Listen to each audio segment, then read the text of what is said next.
So tell me about your family story, where you're from. Well, we are Trio Joubran, three brothers from Palestine. We are from nice city called Nazareth in the north of Palestine. My father is the third generation as a luthier. He makes this instrument, the oud, this instrument that we play, three of us, me and my two brothers. Unfortunately, Adnan is not here now, he is busy. The oud age is more than 4,500 years. It's a string instrument. It's a string instrument. It's the father of the guitar, of the bouzouki, of all, the original of this whole instruments that you hug and you play on it. My father is the third generation in our family who built this instrument. I'm the oldest brother of my two brothers in more than 12 years. And I started my own career alone. And then 2003, we did the first album of duet, me and Wissam, called Tamas. And then 2004, we started the project of Trio with the third brother, Adnan. And I think it's the first group in the world that three ouds playing together, plus that the other albums we combined with a great percussionist. His name is Youssef Hbeish. And now we are 6 musicians as well on stage, 2 percussionists and 1 cello and violoncelle with the new album. So Nazareth is widely considered as one of the few cities or villages that didn't really surrender to occupation, land expropriation, or ethnic cleansing during Nakba in 1948. Can you explain that story? I wasn't born there to explain it, but as a history, they say that it was the biggest city in the north of Palestine. And a lot of people that they left their houses in Nakba 1948, they came from the small villages to the town of Nazareth. And I think from the fear, from all what happened around the city of Nazareth, where a lot of people just escape from the fear, from the killing people there, they came to the city of Nazareth. And very fast, everybody was like waiting for nothing.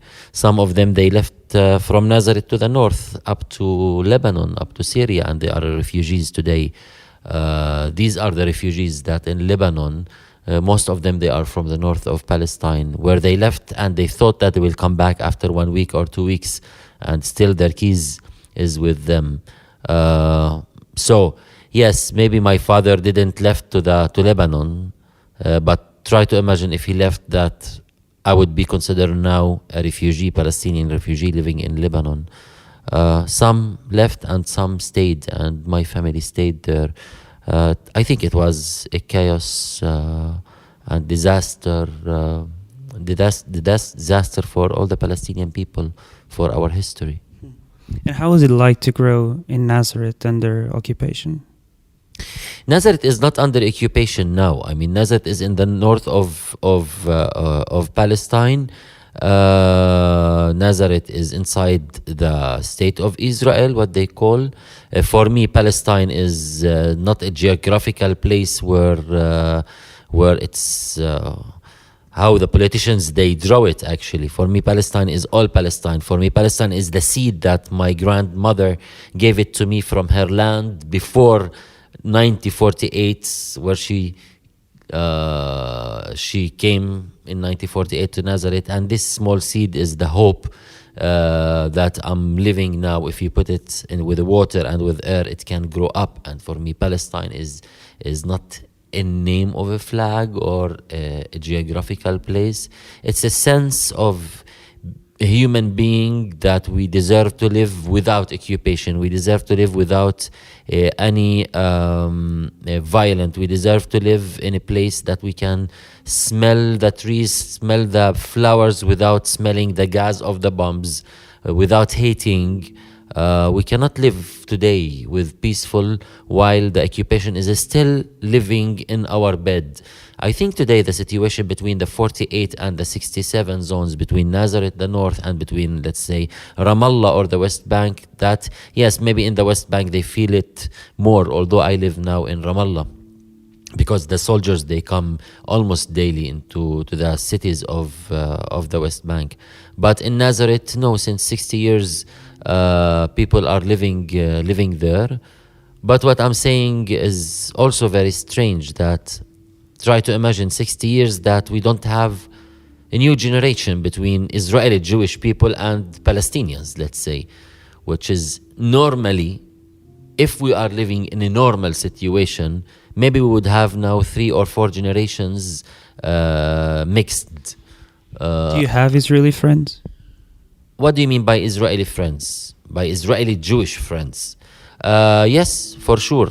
I grew up in Nazareth, where I know Hebrew.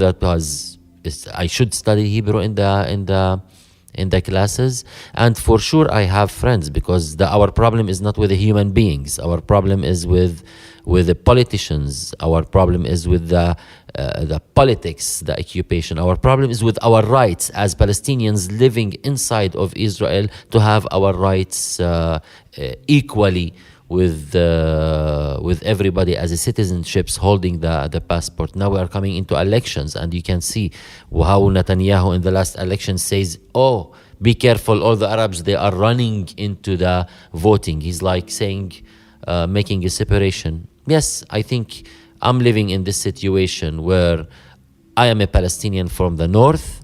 I'm fighting for Palestine to be free for each Palestinian. The Palestinian that lives inside of the map of Israel, that holds the Israeli passport, for his rights, and the Palestinian who lives in Gaza and in the West Bank to have the rights to live in a very freedom country with Jerusalem, capital of Palestine as well, and as the whole nation agreed. And how is it to live with a Israeli ID or Israeli passport? This is so many big questions. Well, it's a schizophrenia.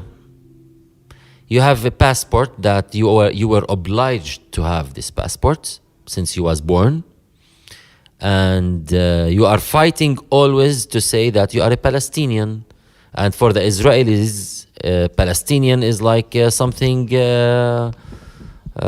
dark, something doesn't exist. I feel I was born in a place where I was lucky to be surrounded by people to let me discover my identity. My identity is not a passport. I can have also French passport. I can have any other passport. Your identity is what your nation is what your origin is what your music is what your culture is. When did you decide to leave Nazareth? I mean, you live in Ramallah, you were saying? You live in Ramallah too? Wissam is living in Paris. I'm living in Ramallah. Why did you decide to leave Nazareth? Sorry. Well, I left Nazareth when I was 18 years old to Cairo to learn their music, and then I lived in States for 1 year, then London for 1 year, and then Paris. By chance, I had a solo concert in Paris, and by chance, then I invited my brother Wissam to join me in that concert, and we started our career in France, where the place that they took us as musicians, and we started our story in France by chance. I lived in Ramallah because also everything is a coincidence. Nobody can really plan where he wants to live, but he can decide where he doesn't want to live, let's say. I lived in Ramallah because my wife is from Ramallah as well. So my wife is holding the Palestinian passport. I hold the Israeli passport as a Palestinian. So she can get into Nazareth? Yes, no, for sure. My wife cannot go to Nazareth, cannot go to Jerusalem. Can you imagine? My wife was born in Jerusalem. She's a wife of Israeli passport. I'm from Palestinians 48. She's a mother of 2 girls that having Israeli passports, Palestinians. She has American passport. You can visit Jerusalem and she cannot. I mean, this is the worst and the most clear picture to show you the situation that we are living. She was born in Jerusalem, American passport, a wife of Israeli, a mother of 2 Israelis. And she cannot visit Jerusalem.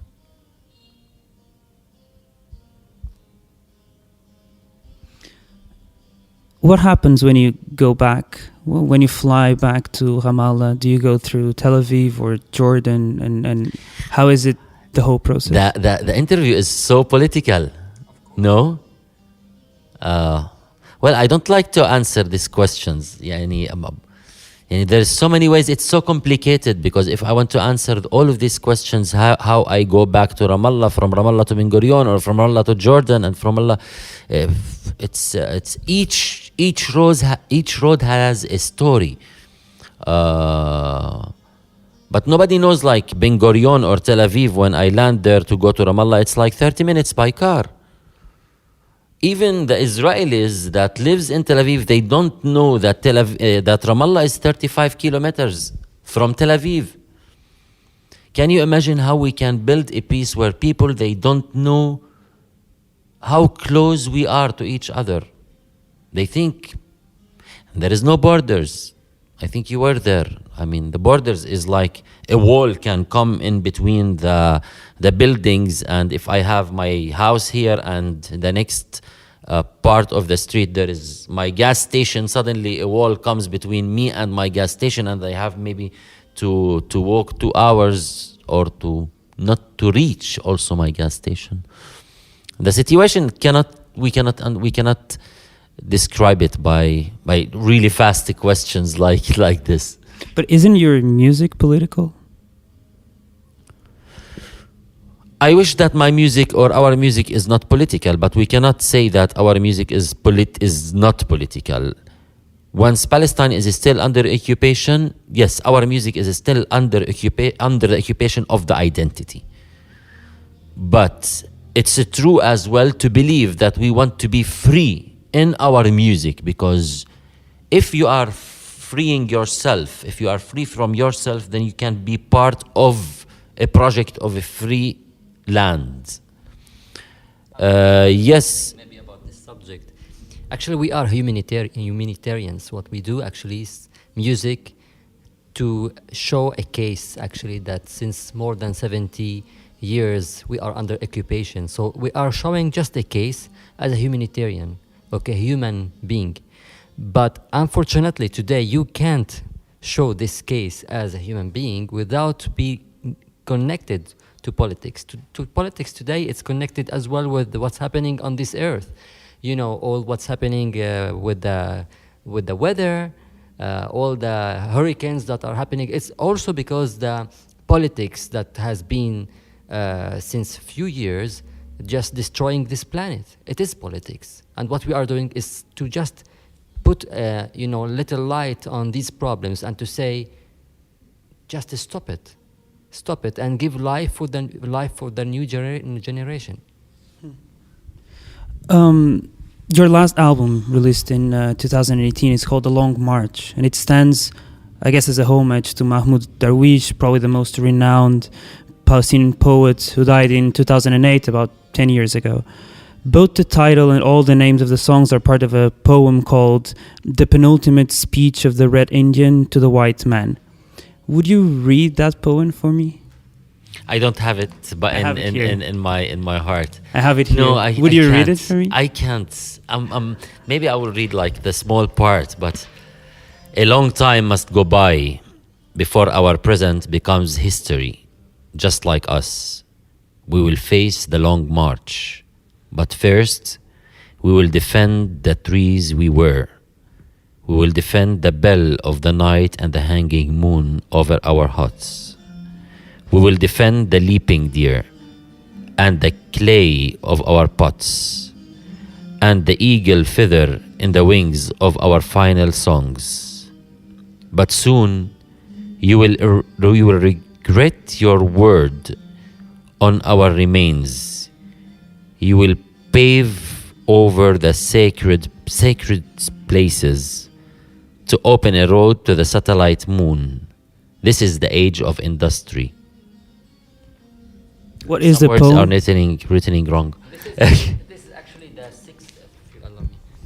This is the sixth part of a very big poem that Mahmoud Darwish wrote in '92, long time ago, right? And it's amazing that you see Mahmoud Darwish, that he's like still alive, looking what's happening all over and writing. He's talking about this word in the industrial world that is killing us. And he's speaking about or taking this image of the last, before the last speech of the chef of the Indians, speaking to the In North America. in North America, speaking to the white, speaking to the white chef. And what I want to share, just to, the last sentence, actually, it's a very nice question. Where are you taking your people and mine, or my people and yours? Which is to the white man. So it's like putting everyone in the same boat. And it's true today. We are in the same boat. Where are you going? Where are you bringing this new generation? I repeat it again, our children. Where are you taking them? This is a big question that still, since 92, Mahmoud Darwish wrote it, and we are still living this. And do you feel like the story of the Native America, the native indigenous America is similar to the Palestinian? Absolutely, it is similar. It is similar. Absolutely. I cannot say that it is the same, but it is very, very similar. Absolutely. Can you explain who Mahmoud Darwish is and the relevancy of Well, Mahmoud Darwish is the greatest poet in the last century in the world, not just for the Palestinian, not just for the Arab world. And we were so lucky to know him for 13 years, to perform with him in so many places and all over the world. For me, Mahmoud Darwish is the identity of Palestine, is the symbol of the culture, is the symbol of the pure educational identity, and that dream that will come true one day. The metaphor of all the stupid politicians and political decisions. Mahmoud Darwish is the rhythm of the sea that we can always swim and dream of it. Roger Waters, an ex-Pink Floyd member, features also your new album, The Long March, being part of at least one song, Carry the Earth. He also reads, well, this poem that you just read. Why did you choose to work with him? Because Roger is one of the legends, is the legend of the music in the world. First of all, as a musician, we're talking about the founder of the Pink Floyd. Second, his political vision, his political... okay, you want to talk? Go ahead. This guy is standing with the Palestinian cause since a long time. He's fighting for us since a long time. He's fighting for justice, not just for Palestine, for other causes in the world. And we knew that he knew our music by chance, so we contacted him. He welcomed us at his home, and then we told him why we don't make this project together. And that was an answer for Trump about declaring Jerusalem a capital of Jerusalem. It was the answer of us and Roger Waters by this great poem written by Mahmoud Darwish. Roger is also heavily involved in the BDS, Boycott, Disinvestment and Sanctions movement of resistance against the Israeli occupation. He calls for also a cultural boycott to Israel, and that's why he refuses to play there. Do you support BDS and the cultural boycott? For sure. And doesn't that mean that you couldn't play in Nazareth? No, the BDS law, exactly very clear. One like us that is holding a Israeli passport that we were occupied in 1948, we can and we should perform in our cities. The BDS law doesn't work on us. Have you played in Nazareth? For sure. How was it? Amazing. We played in Nazareth, we played in Haifa, we played in everywhere, and we have massive audience from all over. And this is the place that I was born. For sure, I will not give no one in the earth to let me, and no any politician and no any decision, to don't allow me to play into the place that I was born. But when we make these concerts, we produce it by ourselves. We will never accept any invitation, not from an Israeli festival, and not from an Israeli promoter, or not from an Israel. We don't take any sponsor or partnership with the Israeli government or Ministry of Cultures. We produce it by our own, we pay everything by our own, then we control the room and the venue and all the identity.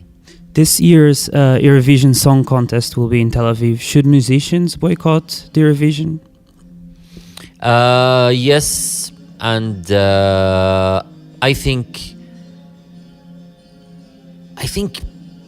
art should be a message, and a very powerful message.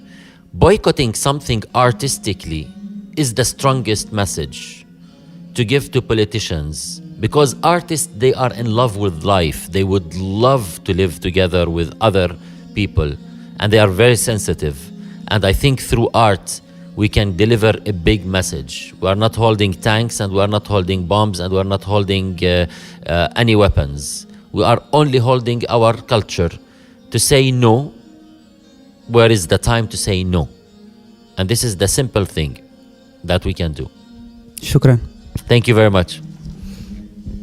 Wow, that was heavy.